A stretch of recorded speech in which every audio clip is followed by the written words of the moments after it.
You ever hit a goal and feel like something isn't right? Today, we explore why you might be living the wrong life. Welcome to Energy Alignment for Entrepreneurs, where we help driven people find peace without losing their edge. Today, we're diving into how others people's expectations become your goals, why hitting targets can feel so empty, and how to tell the difference between your dreams and inherited ones. So, we'll look at first how others people's expectations become your goals. And we're going to start with the word conformity because conformity and ideas are primarily instilled from age 0 to 7. Now, if we go through our life without breaking down beliefs, worldviews from parents, from schools, from the environment, then we live blindly. So it's extraordinarily important that we create the space. In other words, that we have a pacing, a certain cadence in the way that we move so that we're not moving like a headless chicken, so that we're moving with precision whilst also being open to Source guiding us, to God guiding us, to Allah, Buddha, Christ guiding us. You do this only when you start to question what you're told. This doesn't mean you need to be a rebel. This doesn't mean that you are a conspiracy theorist. This doesn't mean that you're a unhinged skeptic. It means that you understand that the truth has been written on your heart. And no one can tell you the truth besides your heart. So, what happens a lot in life, though, is whether it be culture, tradition, religion, parenting, society, the list goes on. We have pressure on us as we grow up, as we age, as we do or we don't do. We may compare. We may be told that we're inadequate. We may have thoughts that create insecurity with it. All of that can really come down to this big anchor, which is the sense of self, the me, the one who thinks. And that, in relationship to other people's expectations becoming your goals, it's priceless when you live your life in a manner where you question what other people instilled in you or what you come across has instilled in you. Where sometimes you're programming yourself. For example, you pick up the phone, then you scroll voluntarily, then information goes into your brain, and then in your brain later in the day, that information is still arising because of relevancy, recency. And so you were not oppressed. No one instilled that into you. It was pretty much a voluntary decision. Point being here is to notice the game, to notice the role you or oneself plays in the states that you move through. Because sometimes, right, if you're 3 years old and you've been brought onto this planet and your parents may be drug addicts or, you know, bad people, air quotes, then was it really a conscious decision with like the phone example? No, it wasn't a conscious decision. So you get dealt a certain hand, and that's also part of the beauty of learning in this life is seeing, okay, I can't learn. This victimhood mindset doesn't free me. So, although you may be dealt a quote unquote poor or bad hand, that's part of your meaning. That's part of your duty. to learn how to not resist the hand you've been dealt.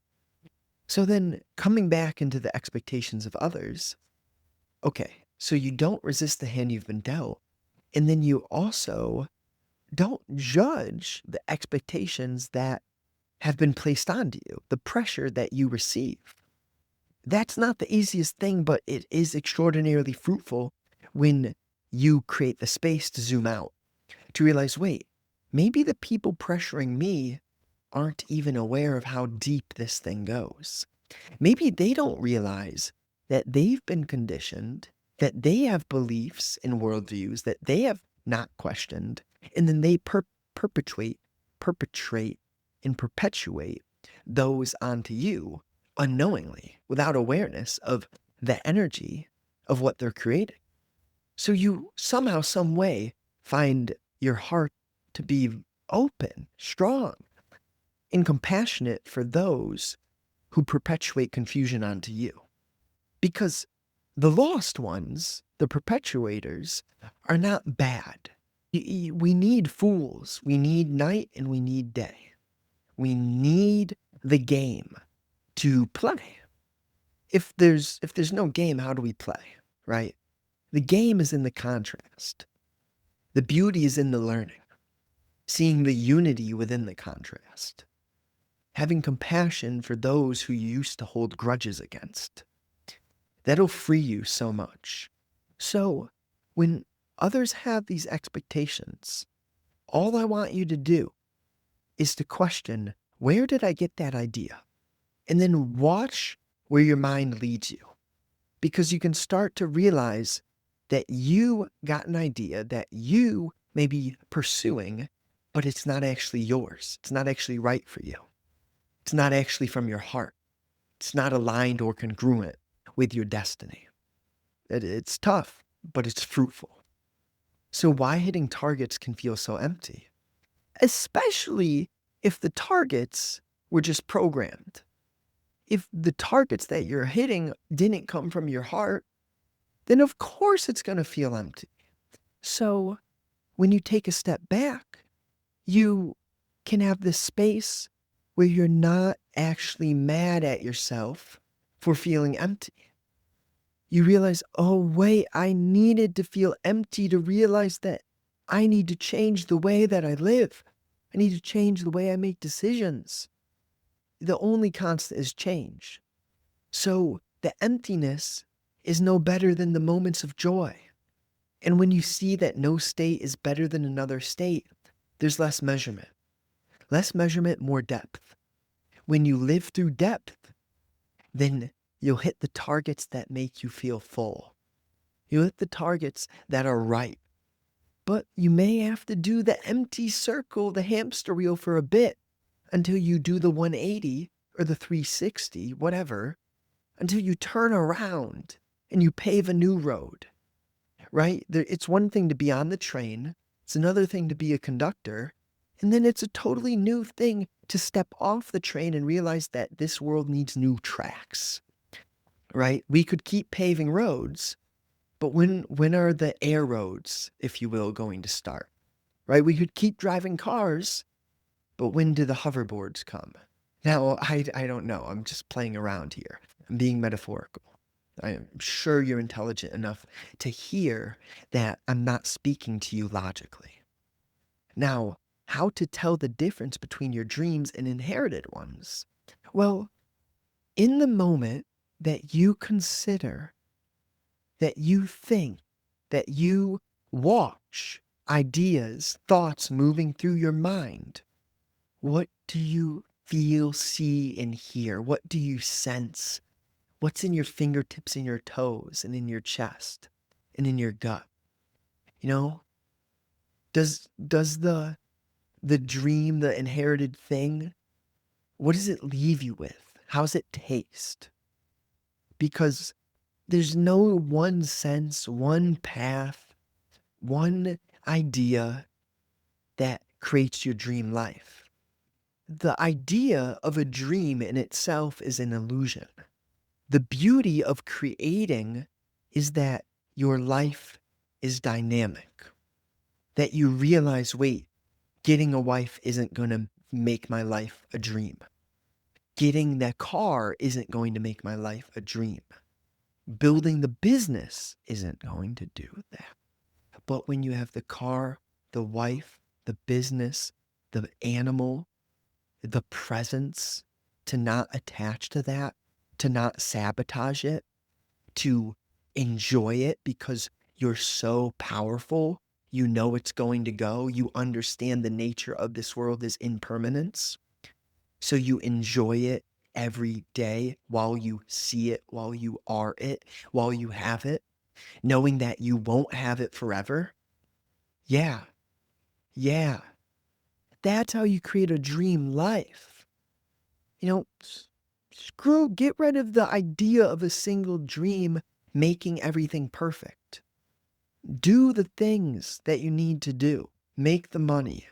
Attract the partner by first figuring out who you need to be. Because if you come across the person who's you're meant to dance with, if you come across the opportunity but you haven't been doing the work, you're going to squander the moment. And this is how life works. Life, God, Source will give you these moments of opportunity. And it's all about how you've been living. It's all about how you've been moving when no one's watching. That determines whether you're going to be ready to hop on board to ride that wave when God sends you it. So, yeah. I wish it was easier, but I don't. It would be boring if I were just doing step 1, do this, step 2, do this. Then I would be like someone who thinks he knows something. No, that's not how wisdom works. That's not how truth is. There's a lot of people who can give you a blueprint for logic. Yeah, it's logic. It's limited. It's basic. It's shallow. It's necessary. How could you ever enjoy a deep river if you don't have shallow streams? Shallowness isn't bad. Depth isn't good. Integrate, integrate, integrate, and embody. Recap. How others people's expectations become your goals.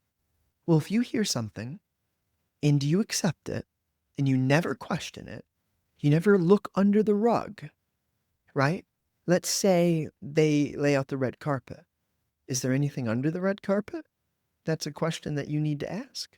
It's an action that you need to go do. Peek under it. Look, is there anything under there? You figure out. It's your life. Now, why hitting targets can feel so empty? If it came from a shallow source, of course it's going to be empty. So your targets need to be built from honesty. That ikigai concept is great for starting out. But then you realize that the ikigai is in your heart. Like you don't need to meditate. You don't need to do certain mechanical disciplined habits to have a great life. You just start to realize, oh, when I do this, I get this. Okay, there's input, there's output. But it's not always A plus B equals C. It's not always input plus output. Sometimes it's dynamic. Sometimes it's unpredictable. So you can't be too attached to mechanical planning and using logic in the form of security, because that'll lead you to losing your life, losing your vitality. We have I digress. Don't even need to go into that. Now, how to tell the difference between your dreams and inherited ones. Sit with it. How does it feel in your gut, your heart, your mind? Flavors, essence, structure, color. Get behind the logic. Read between the lines of your thinking. Yes, read between the lines of your thinking. Now, honestly, thank you. Thank you for listening. I care for you. Let's go. If you resonate and you're ready to change, to absolutely uproot the things that may be keeping you small, keeping you insecure, or just keeping you running in circles, if you're ready to absolutely embody your truth, to learn from your heart, to create the space to live the godly life, which makes you no better than another, if you're just absolutely ready to change your life, check the link in the description. Let's do it.